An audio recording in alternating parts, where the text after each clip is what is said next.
Bonjour à tous. Good morning to you all. We're going to start our first panel of the morning, which is economic growth and employment in the EU.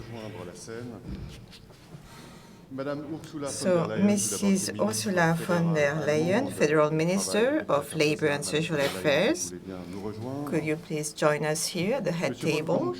Mr. Wolfgang Schäuble, Federal Minister of Finance in Germany, welcome to you, Mr. Schäuble. Michel Sapin, Federal Minister of Labor, Employment and Social Affairs in France, of course. Pierre Moscovici, Federal Minister of Finance in France. Mr. Enrico Giovannini, Minister of Labor and Social Policies in Italy, and Mr. Werner, President of the European Investment Bank. That was mentioned earlier on.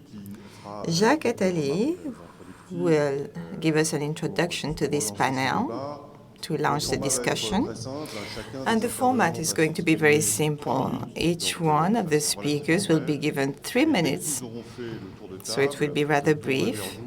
And after each one of them has spoken, then I'll give you the floor so that you can ask your questions. And as Christine said, could you please introduce yourself before asking a question? And then also, could you be as brief as possible so that we can indeed hear what all of the speakers have to say. The President Holland already has explained his view on the European situation. Jacques Attali is going to do the same in a few minutes. So flat growth, indeed, it's been going on for a few years already, and it's true that there are some differences from one country to the next. And the other striking fact is youth unemployment. Eurostat published the statistical data for each region, and the average is of concern, of course, but there are some significant differences because in some regions of Southern Europe, in Greece, in Spain, the youth unemployment rates are above 60%, so more than 6 young people out of 10 are unemployed. And on the other hand, we have some regions of Germany where there are less than 4% of young people who are unemployed, that is, regions with full employment. So we're going to see what are the levers we can activate to go back to a normal situation in Europe. I'll now give the floor to Jacques Attali.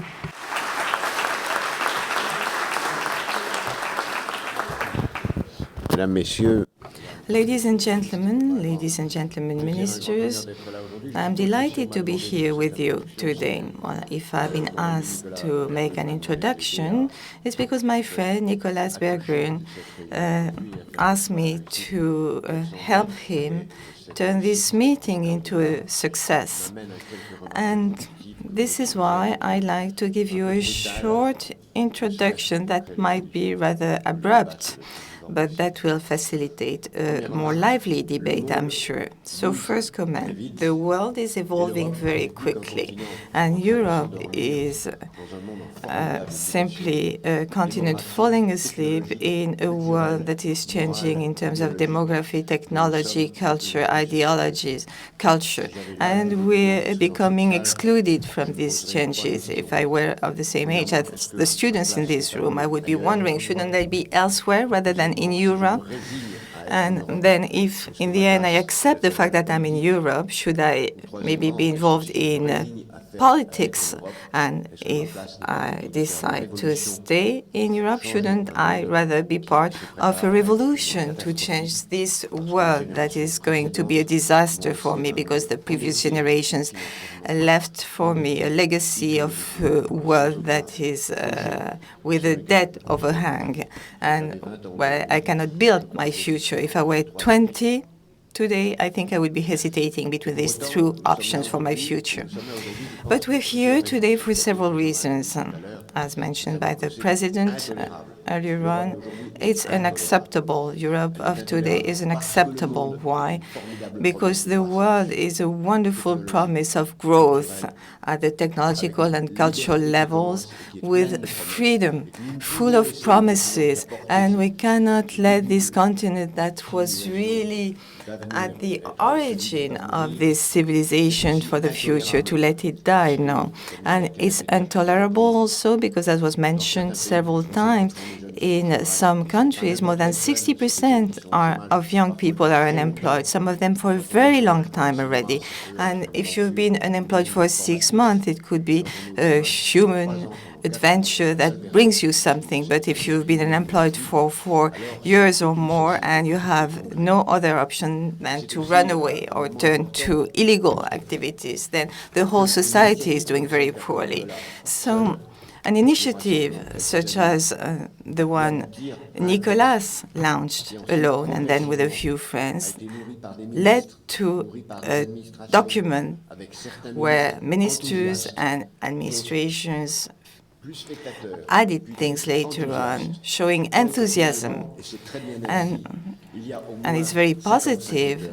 There are more than 55 authors of the text you're going to see later on. And it's really a strong document because it shows that an initiative from private individuals, when it is afterwards supported by governments, can become a source of action. Everything does not depend simply on politics, even if it's very important for the democracy, but it depends basically on the initiative of those who want things to change wherever they are in society, whatever their role is, but they need to want to change things, be aware that it's urgent to change things, and have the vision that nothing is impossible. Thank you very much.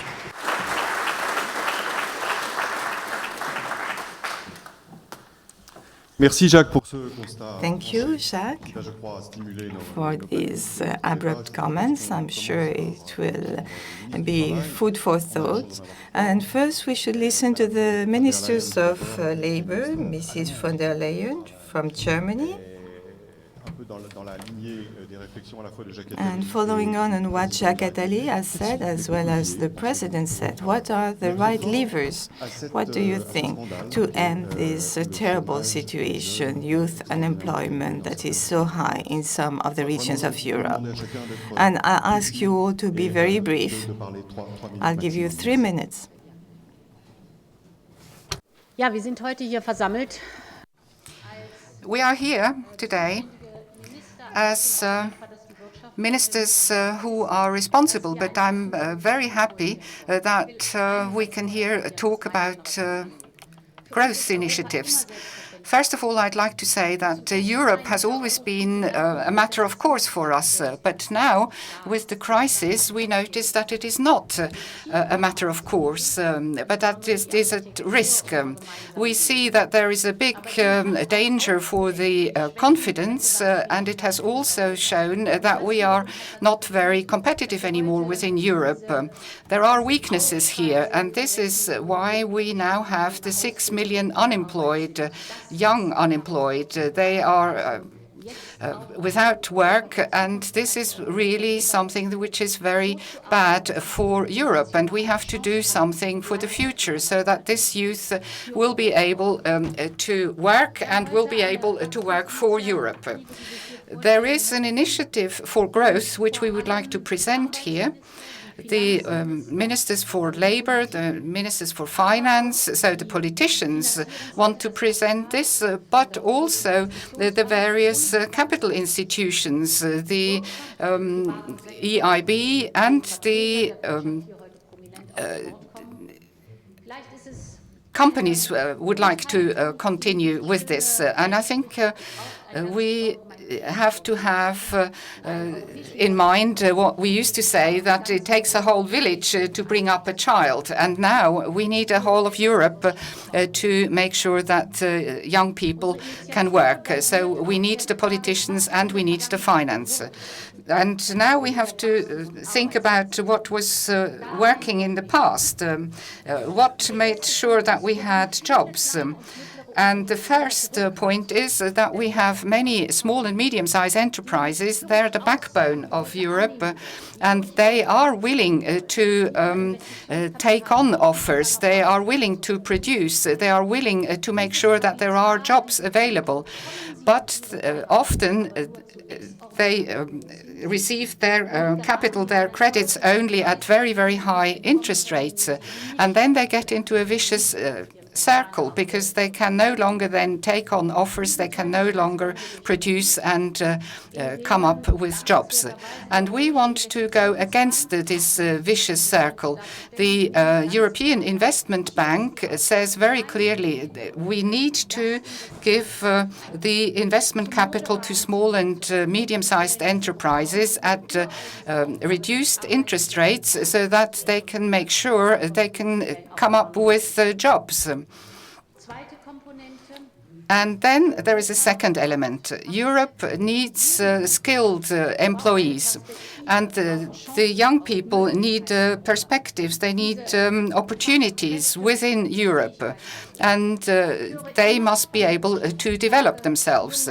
The economy always says young people come from the schools and then they don't know what to do and they can't work properly. So we have to make sure that we give them the right education. And in those countries with low youth employment, things are different from countries with high youth employment. Low youth employment usually means that apart from schools and universities, we have the dual education system. So those who leave school can go into companies where they can work, where they can also learn. They can come up with the skilled capabilities they have, and at the same time, an education is given to them.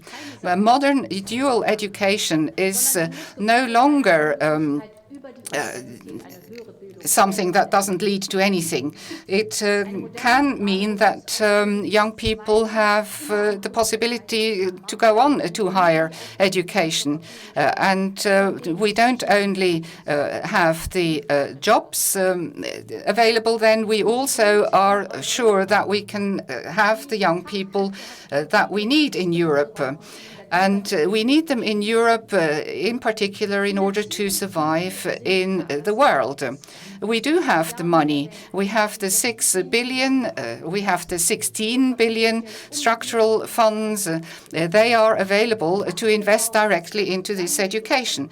But what we need now is for people to work together, for the politicians, for the theoretical education, but also for the economy, which must say we are willing to come up with the jobs.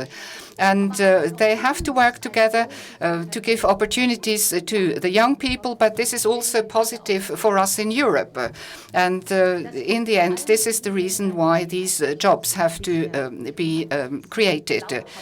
We do have a draft for this, but it hasn't been put into practice yet. We do have the free movement in Europe. We have 30,000 places which have not been filled so far. In Austria, in the Netherlands, and elsewhere, there are young people who might be willing to go somewhere else in Europe. And the only obstacle we have is the language obstacle. But we can help here. We can help them with travel costs, with language courses. And I am absolutely convinced that if we are able now in cooperation between politicians, between the finance institutions and between the public, if we are willing to give these opportunities for the young people, then it's not only good for our economy and for Europe, but then these young people will also be the ones who come up with the positive messages for Europe. And therefore, I'd like again to say thank you very much to the Berggruen Institute for the organization of this conference, because in the end we need everybody in Europe in order to come up with opportunities for the young people. Thank you very much.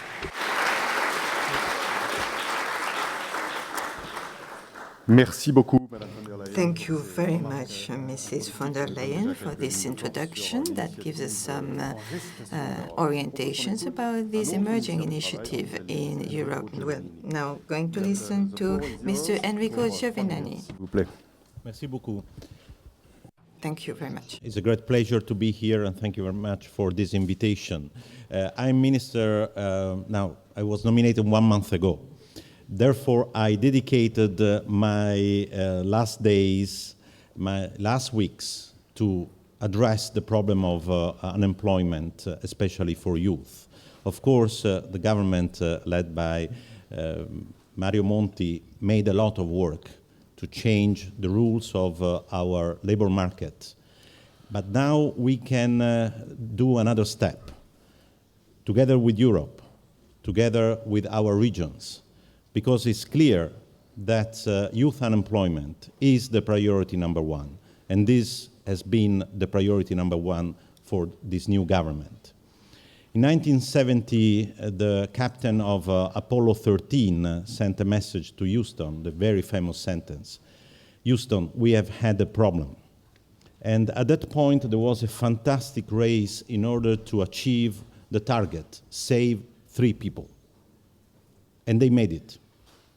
I think that we have now to rescue an entire generation of young people who are afraid, who are scared, who don't have the perspective that we need. We have the best ever educated generation in this continent, and we are putting them on hold. This is not sustainable. It's not sustainable, first of all, from an economic point of view. A lot of people in Europe, but also especially in Italy, who were not affected by the crisis, are waiting for clear signals in order to start investing, to start spending. A lot of enterprises who have plans for development, they are on hold. And I think that this is the first message that we from Europe has to send to them. We want to have growth, sustainable also from an ecological point of view, but especially from a social point of view. This is, I hope, the message that will come out of the summit at the end of June. And this is why enterprises, financial sector, governments, and of course, people have to be mobilized. I think that we have great opportunities from this point of view. Of course, some countries are lagging behind, but everybody wants to make a jump because it's clear that the current situation is unsustainable. As Mr. Attali said, we have a real problem with hope, and policy is about giving direction and giving hope. This is what I think we have to do now. Now, 3 points I would like to make in this first intervention. First, we must be pragmatic. We must a little bit put aside ideologies because people need answers, especially young people. Be pragmatic means to try to look at the data, to identify the best practices, and try to implement with the agreement of social parties. I spent a lot of time over the last 4 weeks, just talking to trade unions and business associations. And I found for the first time in Italy maybe this sense of urgency to try to overcome differences. The same has to happen at European level. The second point I would like to make is to be forward-looking. If we believe that youth is a great opportunity for us, we have to listen to them. During my visits to Silicon Valley, for example, I discovered an incredible wealth of ideas that in that particular place are used. I think that we as governments should listen more to youth in order to find better solutions.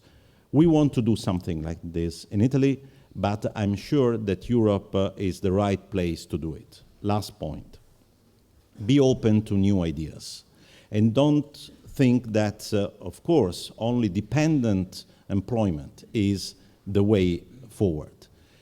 We have to stimulate, I think, youth entrepreneurship. because a lot of people have great ideas, as we heard from President Hollande. The credit is not enough to allow them to start new companies. I think that this is a possibility that we have to foster.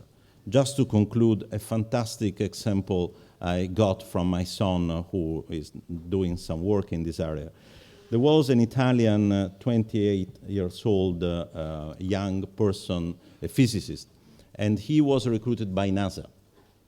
After 2 years, he abandoned NASA because the deputy director didn't like his project. He came back to Italy, and now NASA called him back. They fired the deputy who didn't like that project. And what was this project about? To take an asteroid somewhere in the sky, move it in a place where the different forces will make it stable in order to have a stopover to Mars, in order to have the trips to Mars having an intermediate step. Now, this is a crazy idea, of course. I don't know if it's a good idea, but the fact that some young person thinks about this kind of things show us what incredible people we have in our countries, and we have to listen to them and maybe to learn from them. Thank you very much. Thank you. Thank you very much.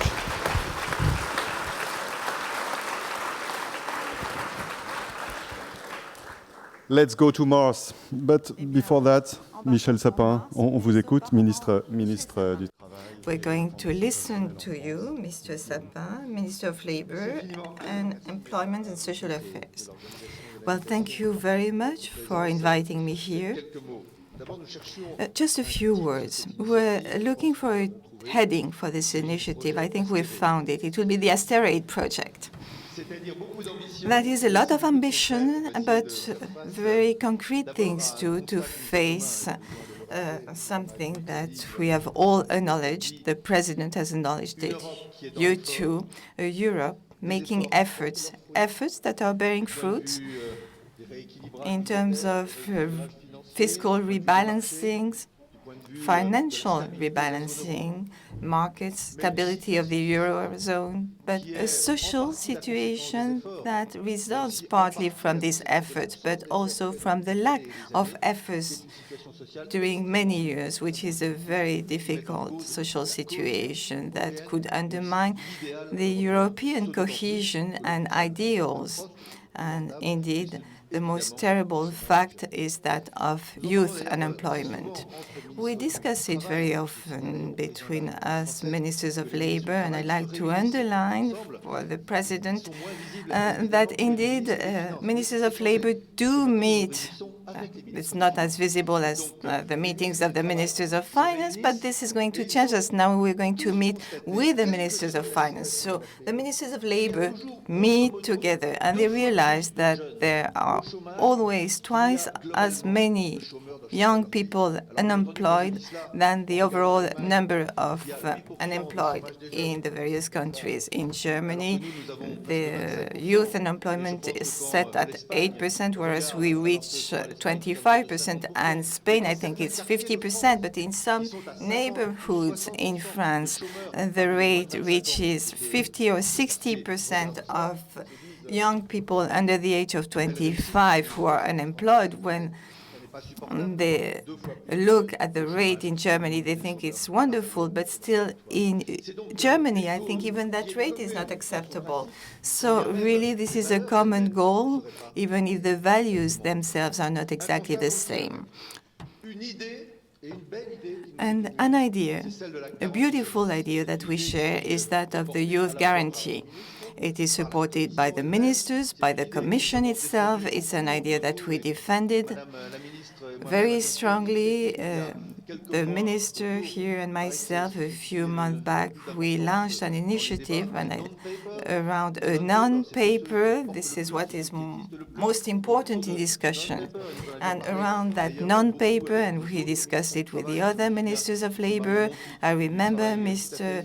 Mario Monti, that your minister worked very efficiently on this topic. So we supported this beautiful idea, that of the youth guarantee. So what does it mean? It means means that no young people on the European territory should be left for more than 4 to 6 months after the scheme has been implemented without a job, a training, an internship, something that will give him some or her some opportunities. And this is around this beautiful idea that we have to use some levers today. We have identified these. They are on the table today. They are very clear. These factors will be the SMEs. In France and in all countries in Europe, it's in SMEs that more jobs are created for young people. They welcome the young people, so we have to support these SMEs when they need funds to implement initiatives that will create jobs. The second factor is this dual training scheme. It's beautiful success, and it goes back to several decades or several centuries, I would say, even in Germany. We are lagging behind, but this is probably why youth unemployment is so low in Germany or in Austria. In France, we have these dual schemes, but at levels that are not sufficient. So the second factor to establish and implement this youth guarantee is this dual training system. The third factor, as you said, Madam Minister, is mobility. Mobility over the national territory. So we have problems in France, indeed, in that regard, but it should also be mobility in Europe so that young people can find some response when they want so much to work, but also an opportunity to get some training and not to limit their fate to just one territory, but they should consider that Europe is the space, the area for the young people, for employment, for training for the youth. And we have a timetable also. So starting from this meeting and based upon the work we have conducted over the last few months, we can say that on the 28th of June, it's coming up, it's just in a few weeks, we'll have a very strong and concrete initiatives that can be taken by whole of Europe during this summit. And on the 3rd of July, as the President said, there will be the initiative by the German Chancellor, but with also the French President and the Ministers of Labor and the Ministers of Finance will be delighted to be with us. This will be even more visible. So we'll have this culmination of these initiatives on the 3rd of July. So you see, indeed, the situation is difficult. We have this wonderful initiative, youth guarantee, some levers, SMEs, dual training, mobility, some means also. I didn't focus on this, but it's not enough to say, yes, we have billions available. We need then to implement these funds in very serious conditions and a timetable. My dear Jacques Attali, we have all the ingredients for a peaceful revolution. Thank you.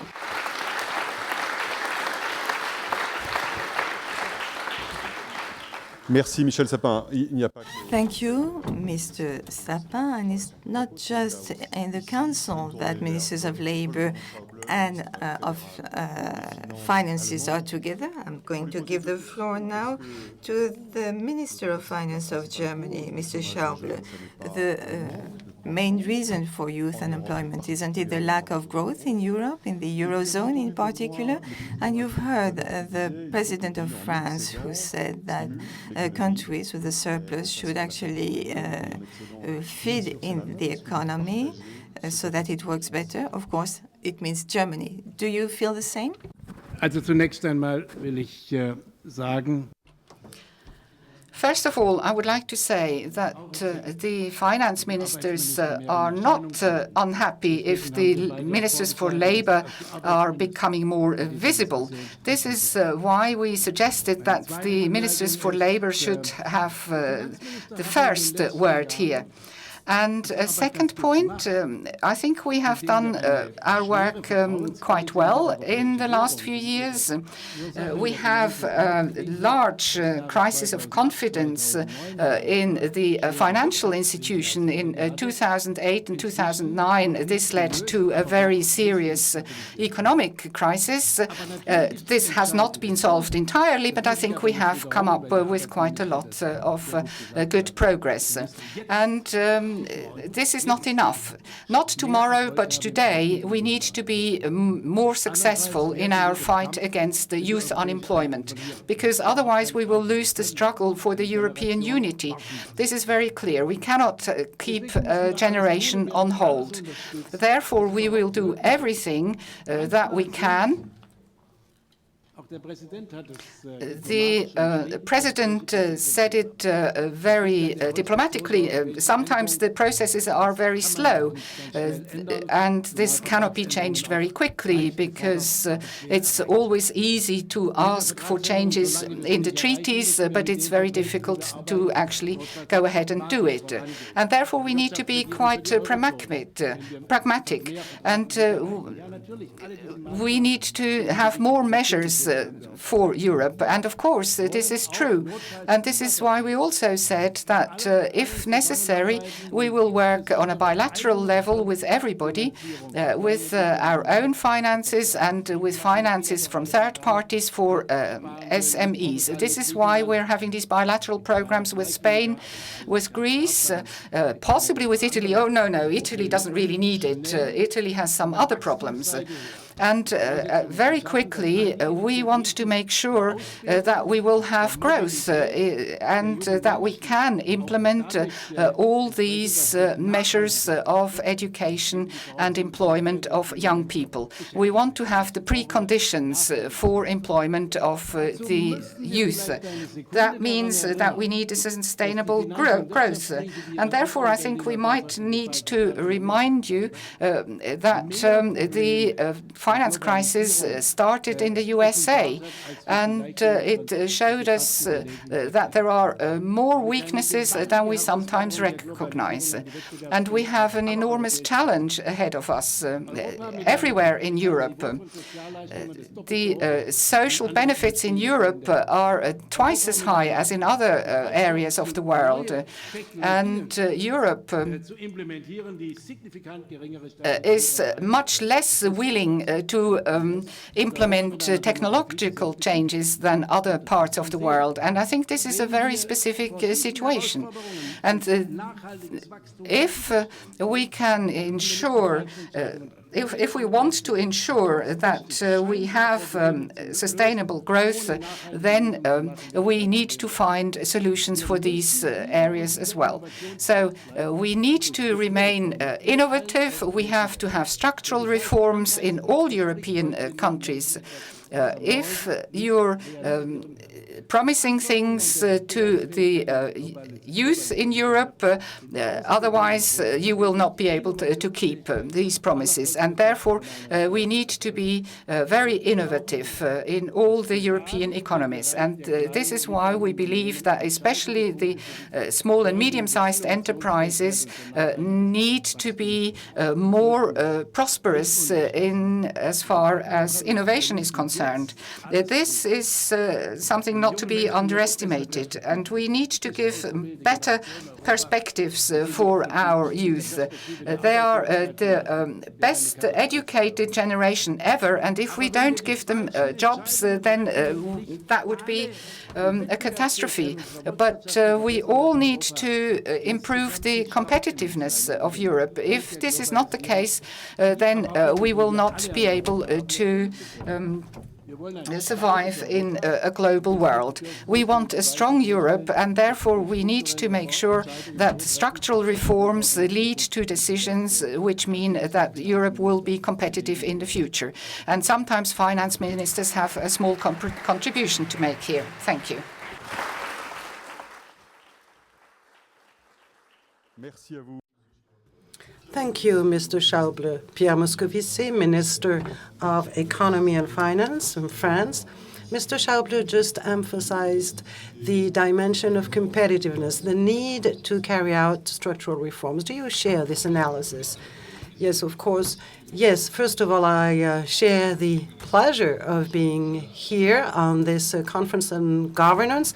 I was already there at the Berlin conference with Mr. Schäuble, and we are here with other ministers, labor ministers in particular. But let me First of all, reply to one issue that was raised by Jacques Attali. I spent some time myself here in these premises some years ago, and Jacques Attali raised a few questions. Should we go into politics when we are 20 years old? But this is a wise question. Should we go and do a revolution?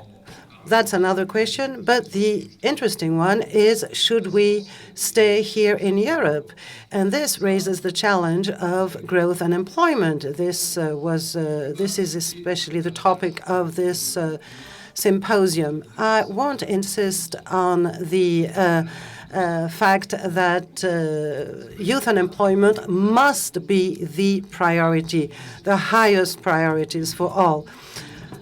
So many things have already been said about it, but we have to work and to organize ourselves between finance ministers and labor ministers in order to look at this under two perspectives: the economic perspective and also the labor perspective. And this is why we've decided to mobilize as quickly as possible a number of initiatives for the European youth and a number of lines of action that have been decided upon in terms of training.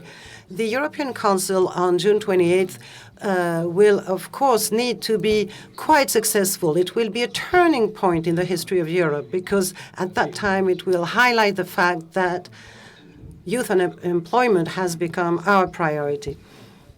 So let me answer your question, François Lenglet. In terms of structural reforms, well, these structural reforms are part of the balance that we have to strike between deficit reduction and growth. And this is what we've been working on. The Commission is going to submit a number of proposals for each country and then for the whole of Europe. We are redefining this balance. We are not breaking with the former policies of fiscal consolidation, but we do need to carry out structural reforms, and I share this idea. Structural reforms are necessary because they are the prerequisite to have more active economies and to restore growth. We are not afraid of structural reforms in France, but what is changing, what is new now, is that structural reforms are no longer considered as a dogma, something that is necessary, but we are talking about structural reforms. We understand in each country that we have to define a number of objectives, and we need to strike this new balance in order to promote growth. And in this respect, the exchanges and the discussions we've been having with Mr. Schäuble have been extremely useful and friendly and positive. Germany also needs France that is strong. And let me add 2 points here along the same line. First of all, as the President said, we need an investment strategy. And here I'm returning to someone I've been working for quite some time. We need the European Investment Bank. It has been recapitalized, and it can really act quickly on SMEs funding. The bank can really act very quickly on all those projects that we have been devising in each European country and at the European level as well. And I would also like to add the idea of anti-cyclical budget in the euro area. This is something we have to work upon.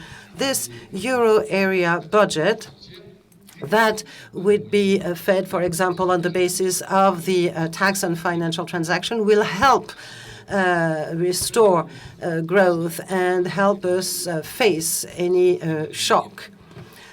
Then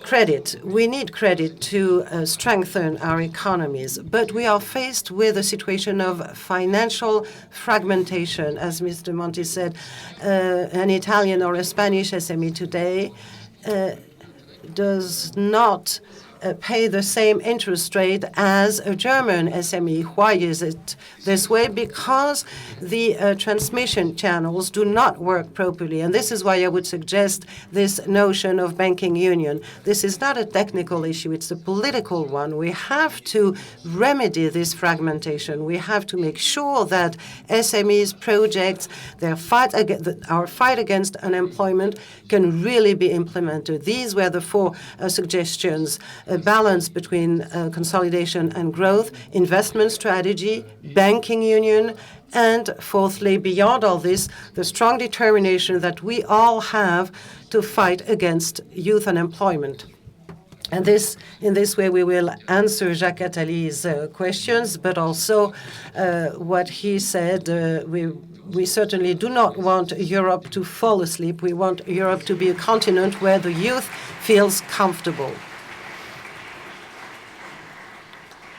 Thank you. Thank you. We'll take your questions. Please get your questions ready. But first of all, we'll hear our last speaker, Mr. Werner. We've talked about him, or more precisely about his institution. We've talked about your funds, your money from the European Investment Bank. So what about this investment? What is the role you can play in this initiative to reduce youth unemployment in Europe? Thank you very much. It's a great pleasure to be here and to contribute to this discussion. I think the depth of the problem has been put to our attention in very, very clear words. It is an individual disaster, it's a personal tragedy in many cases, it's an economic loss, and it's a big loss for our societies. But beyond that, it is a real threat to the big European project, because we run the risk of undermining the trust and the confidence of an entire generation into this project into which we have invested so much and which has been the biggest success story in European history of the last century. So we have to look at the big problems, the big échéances that are on the table. And from my point of view, when it comes to the state of affairs of the European Union, there are two mega problems in the field we are talking about, and that is one, the fragmentations of the markets in a union whose integration and arrival at an internal market, a completed internal market, is the name of the game. And second, it is the question of youth unemployment. And these two things go together when we talk about SMEs, because there we have the source of production of new jobs and the biggest contribution to the GDP and to innovation in Europe. So let us turn to the role of the bank there. Well, let us be honest, and I'm completely realistic. This bank is not only by far the biggest multinational public lender of the world, 2.5 times the size of the World Bank, but at the same time the least known bank in Europe. When I talk about EIB, nobody knows it. So let's first talk what it's all about. This bank has been founded in the context of the Treaty of Rome, of which it is a part, and now the Treaty of Lisbon, of course, in order to set up a mechanism. First, one was thinking about a second Marshall Plan, then one arrived at a bank, in order to level out regional economic development situations in the member states of the European Union, in particular in southern Italy. And we all see nowadays we have not reached that objective yet. We have not reached the leveling out of the differences between North and South Italy. The second objective for which the bank was founded was the contribution to the completion of the internal market. And what is happening now when I talk about fragmentation of capital markets is the opposite of the idea of a completed internal market. Because if a small company in the north of Italy is going to the bank for a small credit, for a small loan, then they will have to pay 2.5% more for that loan than the competitor who is 1 kilometer north of the Italian-Austrian border in Austria. And of course, this guy will put up an advantage over time, which is unbeatable in the long run. So this is a serious issue from the basic idea of the European integration process, and that is completing the markets. So since these two things go together, the bank has to play a role according to the statutes of the bank and the EU treaty, which says the bank is there in order to do the regional equilibration efforts and at the same time contribute to the completion of the internal market. Now I have to pour a lot of water into this wonderful wine because the expectations vis-à-vis the bank are completely beyond the horizon. The heads of state and government and the finance ministers and the national parliaments have granted us a capital increase from paid in 11 billion to paid in 21 billion. The fact that on our balance sheet is 232 billion, of which 90% have never been paid in, tells the rest of the story. So we are only matching a little of the difference between paid in and overall capital. So this additional money, for which we all are very, very grateful, which gives us a lot of responsibility and maneuver space, allows us to extend the lending volume by 60 billion over the next 3 years. This is a lot in addition to what we do otherwise. So all in all, the bank is able to come out with a lending volume this year of 70 billion euro. What we do not give out public money. We take the money that has been given to us as the basis for going to the capital markets for buying our bonds. So I go for a bond issue of 80 billion euros this year. And that means you need to find investors for these bonds. And they will give the money to you only if you are able to come about with viable, economically sound projects. So we are very, very strongly market-oriented and at the same time have a clear political purpose. Well, why am I telling this to you? Because for us, the fight against youth unemployment is one of the key priorities, and we have to work on it within the constraints I have described. The idea of the capital increase led us to the establishment of the Growth and Employment Facility, and the title speaks for itself. So we are going to invest into areas in particular where short-term and long-term effects on the employment situation can be expected. Well, making more money available certainly helps. That's a necessary condition, so to speak, but it's certainly not the sufficient condition without focusing on areas that are seen to have a particularly high impact on employment, that's small enterprises and vocational training. The importance of SMEs has been depicted clearly. They employ 2/3 of all employees, and in no other area of the economy have so many jobs for young people been lost. So any solution to tackle youth unemployment involves creating employment options at SMEs and mid-caps. Why? Because it is the small and medium-sized companies that employ disproportionately more young people than large companies or the public sector. SMEs and mid-caps are typical entry points for young people into the economy, and they are the ones that provide most of the apprenticeships that teach them the practical skills which we need so much. If we do not stabilize employment in small and medium-sized enterprises, we won't stop losing jobs in Europe, and we won't stop destroying even more opportunities for young people. Let me take this one step further. Bringing down the number of young people unemployed requires that small and medium-sized companies start growing again. And access to finance is one critical element to achieve that. This is the most urgent need for small and medium-sized companies around Europe. Education and training. Creating new jobs in companies, however, is not enough. We need to improve the skills of young employees. Otherwise, any attempt might be short-lived. And while Europe has made substantial progress on raising the educational level of young people, we have perhaps neglected the area of work-related skills, the vocational training, and training on the job schemes. For me, a longer-term solution, therefore, consists of 3 components. First, how do we attract more young people, including women, to pursue training in the professions of the future? I see representatives of very innovation-oriented companies sitting here, and they know that when it comes to the new recruitment in engineering, in IT, in medical and health professions and education, we still have a huge demand, and demand is not matched by supply. Secondly, Europe in general needs to put more emphasis on vocational training. We think we need to think harder about how to put in place vocational training schemes faster. Improving the institutional setup is of essence here. schools of vocational training curricula, and most importantly, the commitment of the private sector. Thirdly, Europe needs more mobility. What started as support for mobility for students, many of them are sitting here, needs to be translating into similar schemes for apprentices. I fully support the idea of Erasmus for all. EU support, I'll be through in a second. The most important thing we have to do on the European level when it comes to the European Council soon, and there is lots of hopes invested into the European Council very soon. It will be necessary to mobilize the institutions of the European Union and give them more flexibility. When we move funds from one part of the EU budget to the other, it takes at least 18 months to reprogram.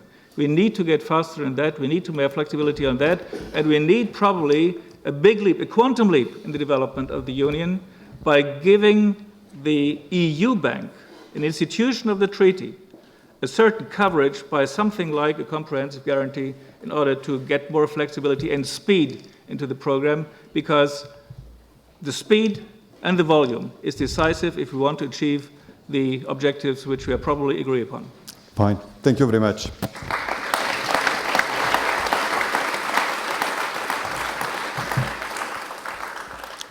Merci à vous tous pour ce tour d'horizon à la fois.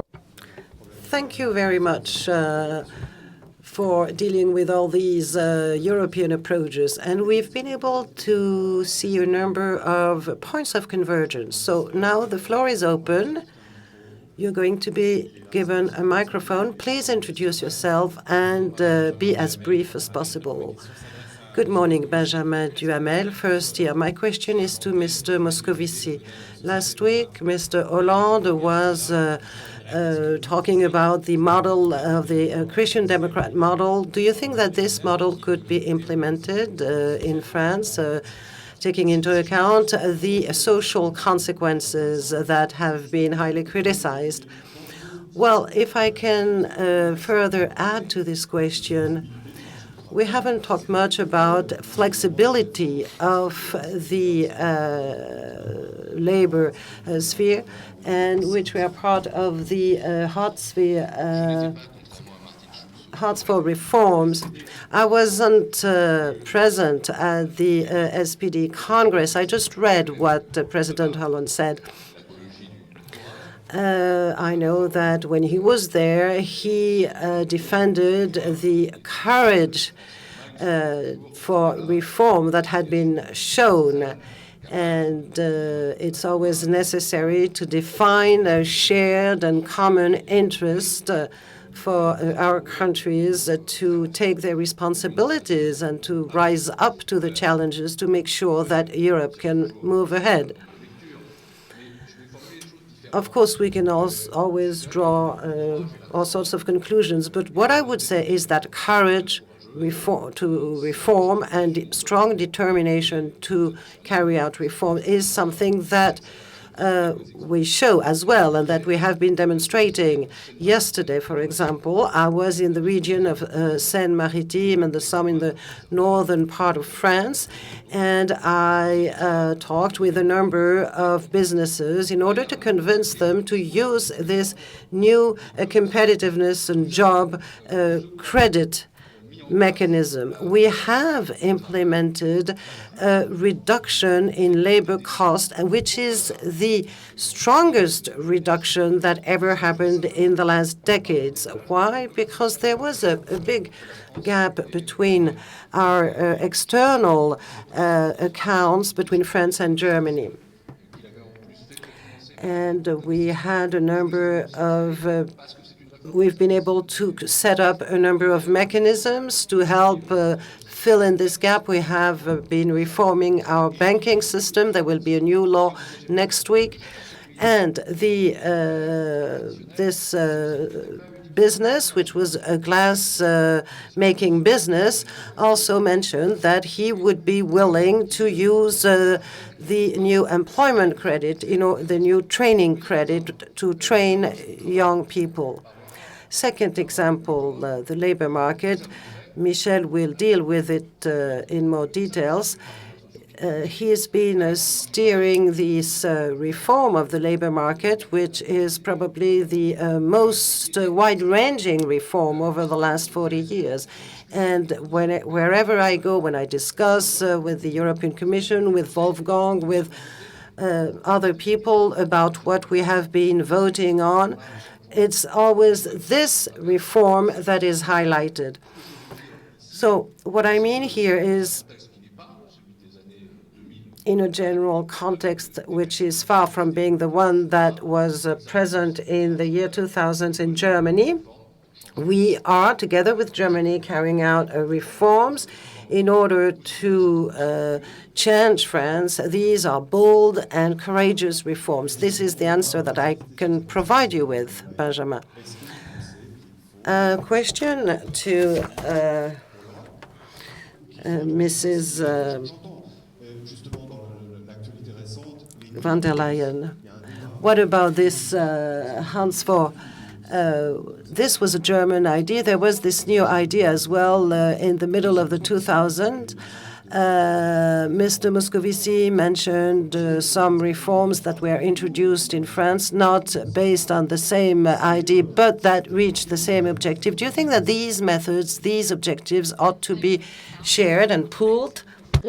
First of all, I don't think it's very useful to use concepts like hard sphere from one country and put it into another country. I think we need to see what principles have made sure that some reforms are either successful or not successful.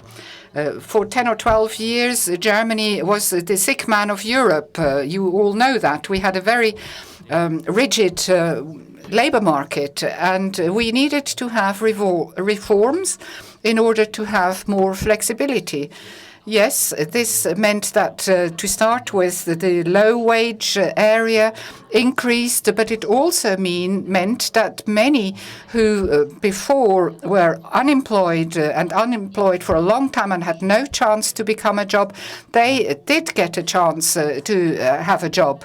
And in the following years, and Wolfgang Schäuble has always worked with me, we have had more reforms with social aspects in the priority. So we now have the flexicurity, which means that the companies have the possibility to breathe, but we still have social aspects which are being taken into consideration. So those who really try hard also get something out of it.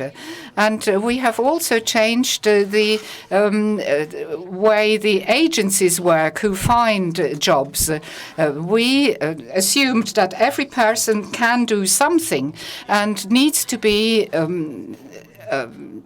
encouraged in that in order to be able to be inserted into the labor market. And I think this is also part of this guarantee for youth, because we need to offer something to young people. We need to support and encourage them, but then we can ask of them that they are also participate. Then there was a third point, which was very important in Germany because of demographic change. In the last 6, 7, or 8 years, we have had different policies also for the situation of women. Things like that have been a matter of course in France, but to have creches, nurseries for children of working mothers, these are things that haven't been so widespread. And I think this is something that we have started to introduce, and this is also very important because we need to have the correct framework conditions. And the initiative for growth, we have to start from the principle that it's not the politicians who can create jobs, it's the industry that has to do it. But the politicians have to help because this, in the end, will mean that there will be jobs and there will be growth. So, for instance, business flexibility, education, reduction of the costs per unit. This is also something that we've discussed in Germany. And the interest rates for credit are very different in Europe. And we also know that this has been historically so because the risks or the competitiveness are different. So in the medium term, we want to increase the European competitiveness sustainably. This is absolutely necessary for our survival because we are not in competition with each other, but we're in competition with the rest of the world. Thank you. Michel Sapin will carry on with you. There are a number of questions. One issue mentioned by Mr. Merkel recently is the issue of minimum wages. In those countries where there are minimum wages, they are not the most successful in terms of fight against unemployment. Do you think minimum wage is an obstacle to the fight against unemployment? My answer is no, but it applies to France. I can imagine that this is something that can be discussed in other countries where there is no minimum wage. I can understand that they can discuss this in those countries. They might wonder why it wouldn't be a good thing to have a minimum wage. You have this duality on the labor market, a labor market that can be more flexible, which ensures more protection to its workers, as we can see in Germany. And this is something that we could start to see in France. I'll come back to this later on. We've had this reform of the labor market with the securitization of the labor market so that businesses and enterprises can have more opportunities, especially when they suffer an external shock, or simply just to follow up their general development, for them to ensure more security, individual security to their employees. And again, especially to the young, because who pays the highest price for this lack of security on the labor market? Well, precisely the young people. It seems that over the first 8 years of working life, people are still in a very insecure situation, and this is not what we want. We want to remedy this. In Germany, they do this through social dialogue and through agreement among social partners. So I'm sure that this is a discussion that takes place in other countries. I understand that this is not merely a simple debate between right and left, but a more general discussion. And let me come back to this notion of social dialogue. This is not part of our culture in France. We are trying to put it in place, and this is probably the most important element in our reform because it is quite new. Developing this ability to discuss on very difficult issues, to discuss among social partners. This is something new. And among all the issues that have to be dealt with in Europe, this is a major element. Dialogue between social partners, not only inside each country, but also across Europe. And it used to be important in the past. It is no longer the case, so we have to restore this ability to have a European social dialogue between all partners, and in particular between employers and trade unions.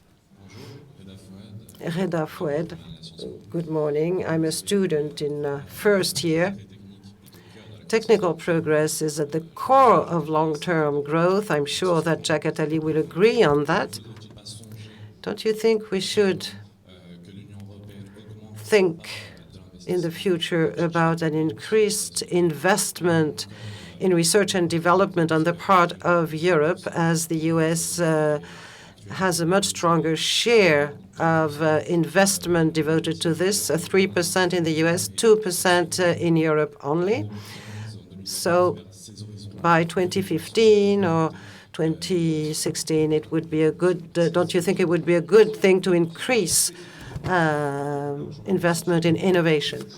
Well, thank you. I think that Mr. Schäuble, in his comment, mentioned the need for innovation and mentioned the competitiveness challenge that comes from globalization. So, Mr. Schäuble, could you tell us what you think about this? Do you think we should increase the share devoted to research in Europe? And what are the good leverages to do this? Because you said that some experiments were not positive and others were. So what are the good instruments? I do believe that we have to concentrate in the member states and in the European Union to make available more funds for research and development.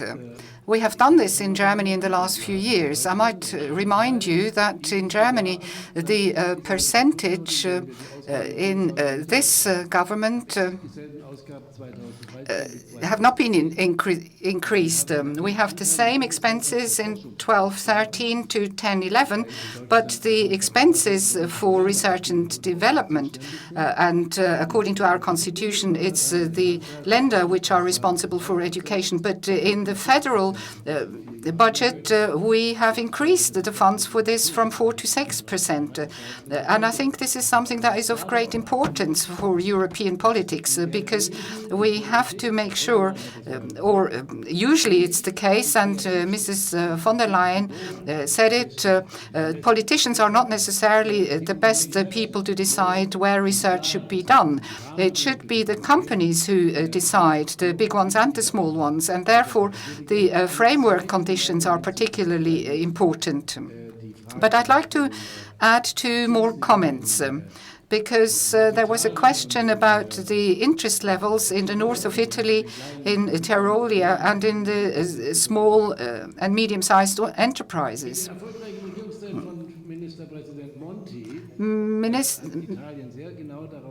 Minister President Monti knew very well that it is very important to improve the framework conditions in the administration and in justice.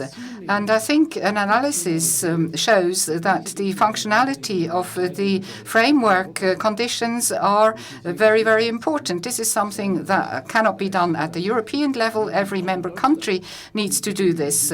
And by the way, we're not very good at this in Germany, because it takes a long time in Germany before large investments are being made available.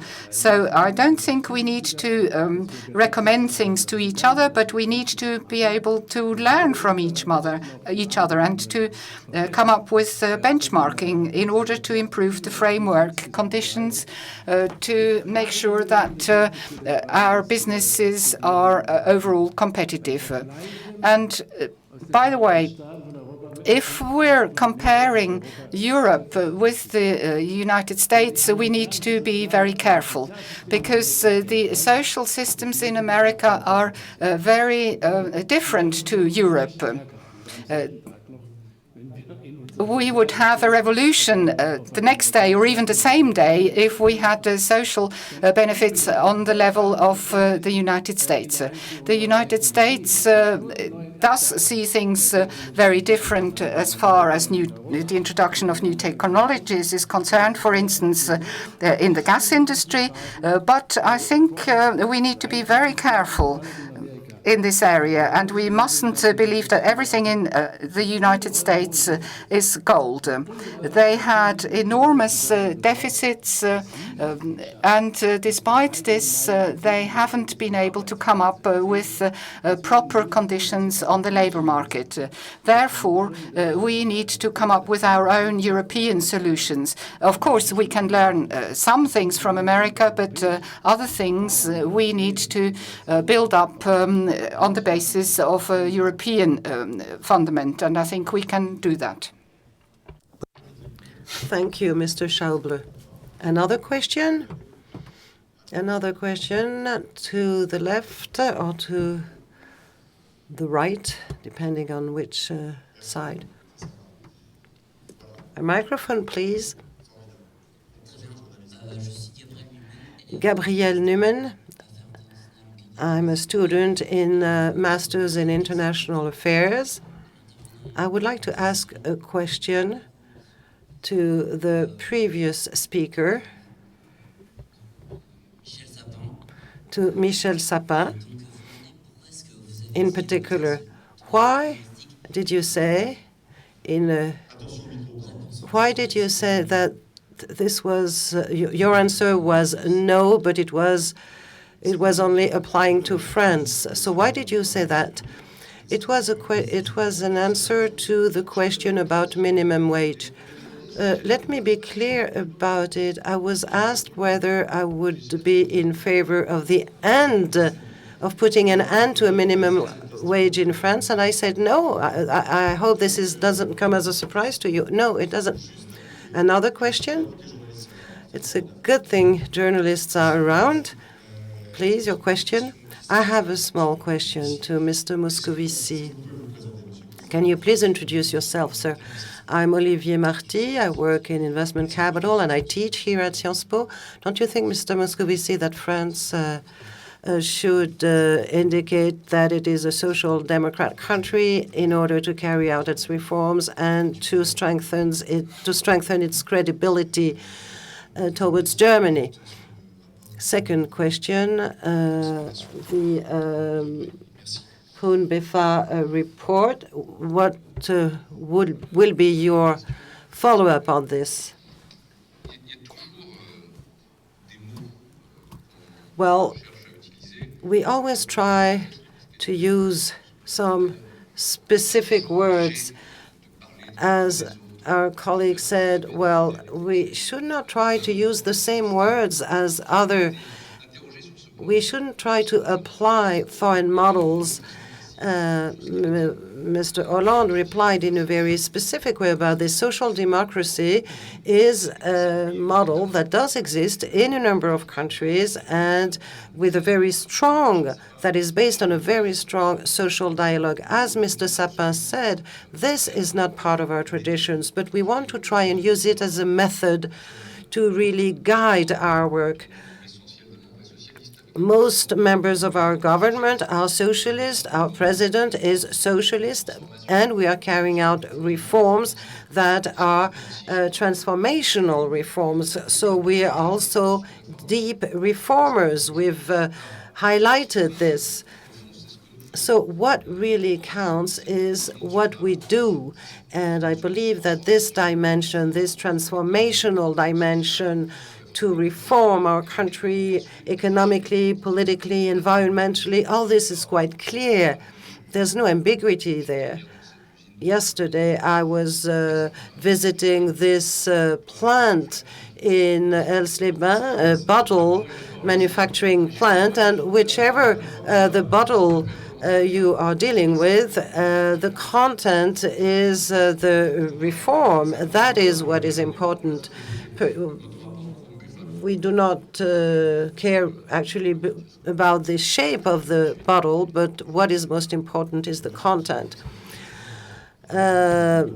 In Europe, we have beer drinkers in the northern part of Europe, but it's up to each government, to each country to decide. We are fortunate to have Mr. Fortunat Serreira, who is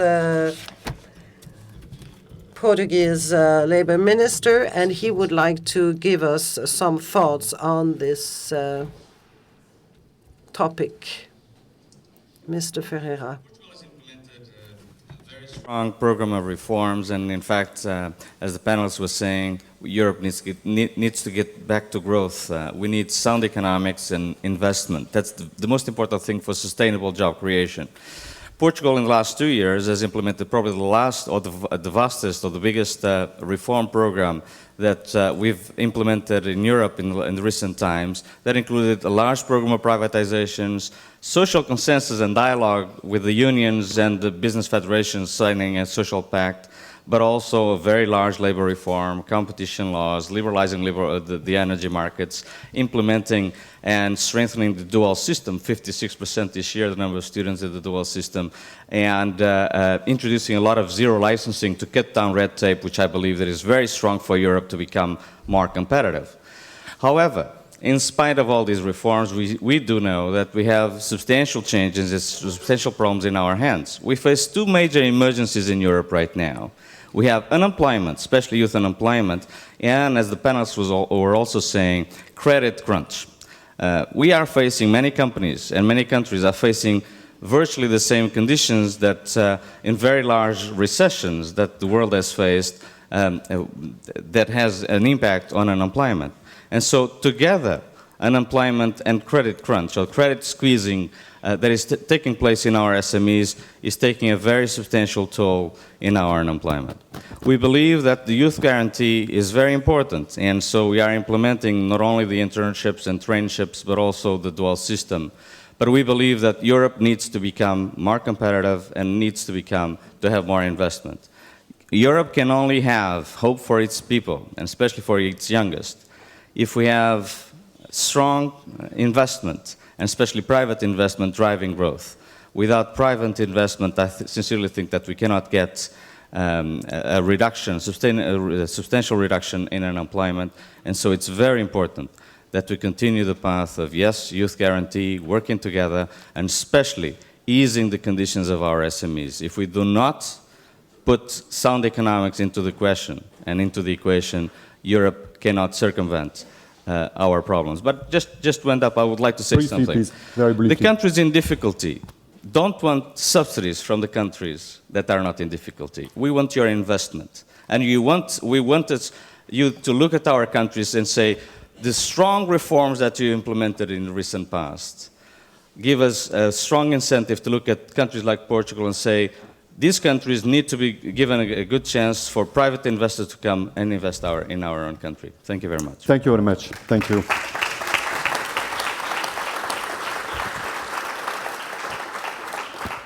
Il nous reste quelques minutes, y a-t-il? Oui, mademoiselle, une question. Yes, one other question. We have a few minutes left, so please, very briefly, a few questions and very short answers. Victor Armstrong, second-year student at Sciences Po. This question is to Mr. Sapin and Mr. Moscovici. Some mobility aspects are more interesting than others. I'm a Franco-British citizen, so what would be your reasons for me to stay here in France rather than going to Great Britain? Very good, thank you for this question. Sir, another question, and then each speaker will have 1 or 2 minutes to conclude.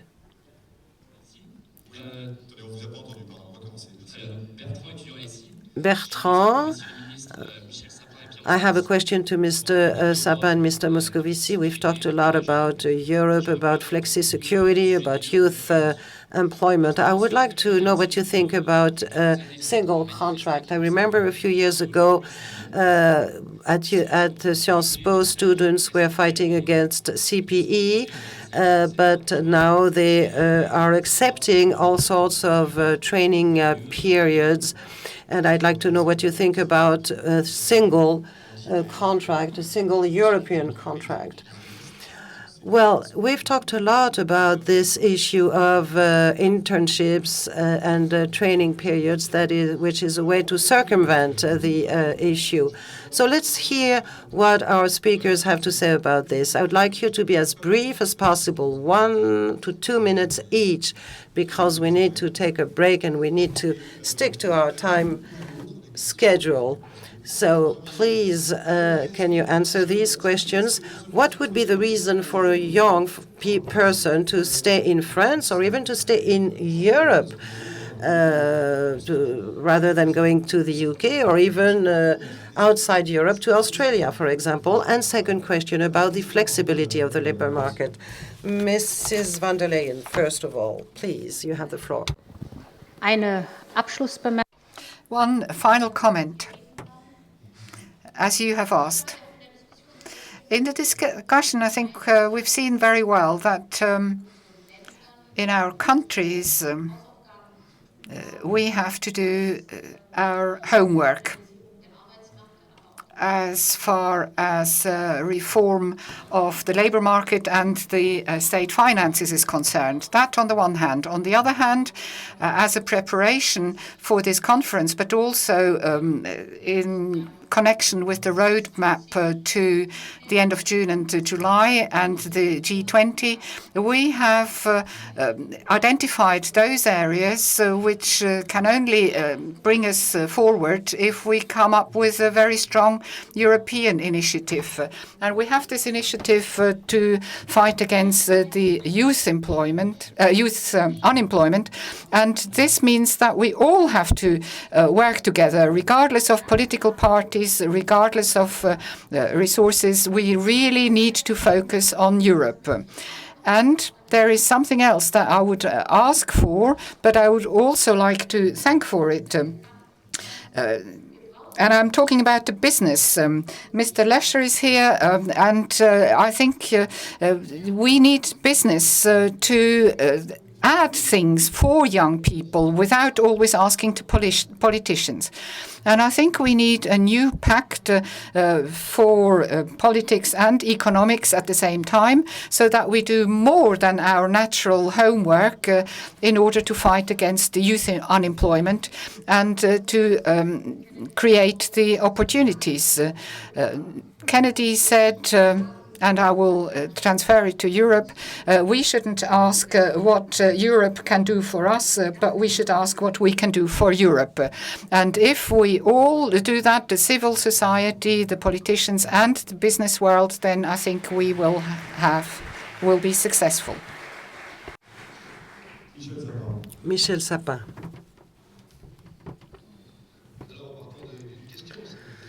So, on the basis of this question about the single contract, I will let Pierre answer the question raised by our Anglo-French student. Well, I'm always wary about single ideas or too simple ideas. What about a single contract? What would it be? It would be an unlimited contract which would be applied to all, or would it be a fixed-time contract which would apply to all? So it's difficult to find an answer to the solution because it would be purely theoretical, and what I want is to be more pragmatic. We have to work on the basis of our specific context, of our specific tools. There is an issue today which is to integrate young people into the working life.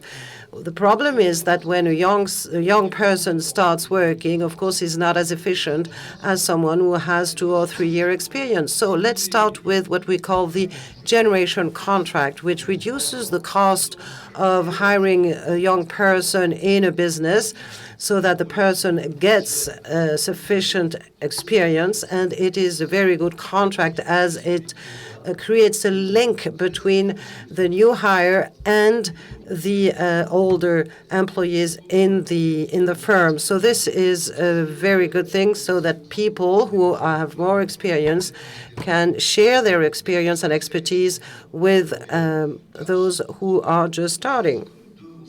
Now, at European level, I believe that what we ought to do is that on the basis of a given idea, we have to use our own and specific instruments in our own countries.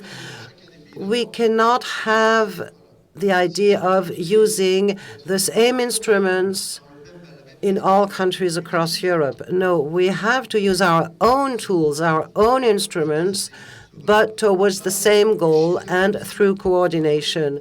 Schiller said that words are always more bold than actions. But why don't we try to do the other way around and have actions that are bolder than our words?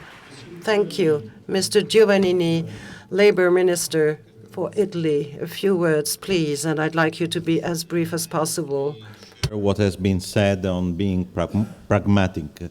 What we will do at the end of this month, or actually end of June, will be to put in place some improvements in the current legislation in order to help especially youth unemployment. We have we are studying all the good practices, but of course each country is slightly different from the others. We want to address this point in particular. We have a great opportunity, I think. We have a great opportunity for two reasons. First, we have a lot of companies, and this is a way to answer your initial question, in Europe and in Italy as well, who are growing, who are expanding their shares in the international markets, who are creating employment and so on. So the point is that we have to support more and more companies in order to be more open, more proactive, and more productive. This is where the funds for research and development, but also for innovation, which is slightly different than just research and development, can be extremely helpful. Last point I would like to make, I fully share what has been said about the need for businesses to be more proactive. We talk often about corporate social responsibility, which is seen often just as a window dressing and not really a way to change the way in which businesses operate. I think that we have a great challenge here altogether, and governments have to do their own job, but also businesses have to do their own job. And I am sure that at a European level we can improve the social dialogue in order to find solutions that can really make us improving in all respects. Thank you. Thank you very much. Thank you.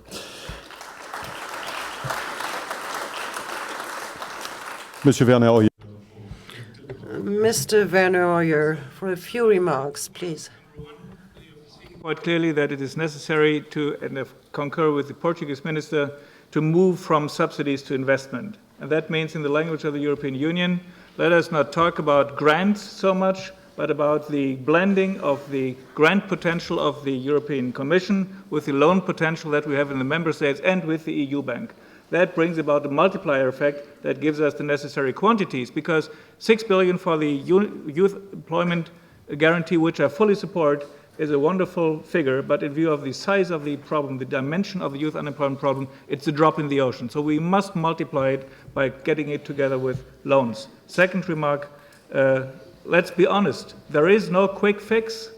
There is not the grand plan. There is not the single solution, the one-fits-all solution for the youth unemployment thing. We must begin the cumbersome work of going to the structural reasons for this huge unemployment, and that means we have to talk about the reasons that have nothing to do with the collateral damage of the present economic situation. They have something to do with the roots of youth unemployment problem, and that brings us to lack of skills, to inefficiencies in Europe's labor markets, to weak competitiveness, too little emphasis on innovation and new technologies, sometimes even in my country, scare of addressing new technologies and exploring new fields, addressing the curiosity of the people. And I think if we take the trouble to go into these detailed deliberations of the roots of the problems of youth unemployment, then we can have an effect.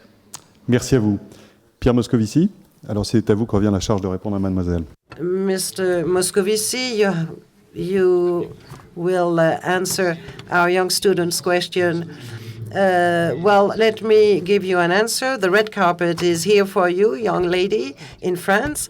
But that's one thing I could tell you. But I think that in Europe, each country has its own attractiveness. Let me answer this question. There is this wrong idea according to which France would be the ill country in Europe.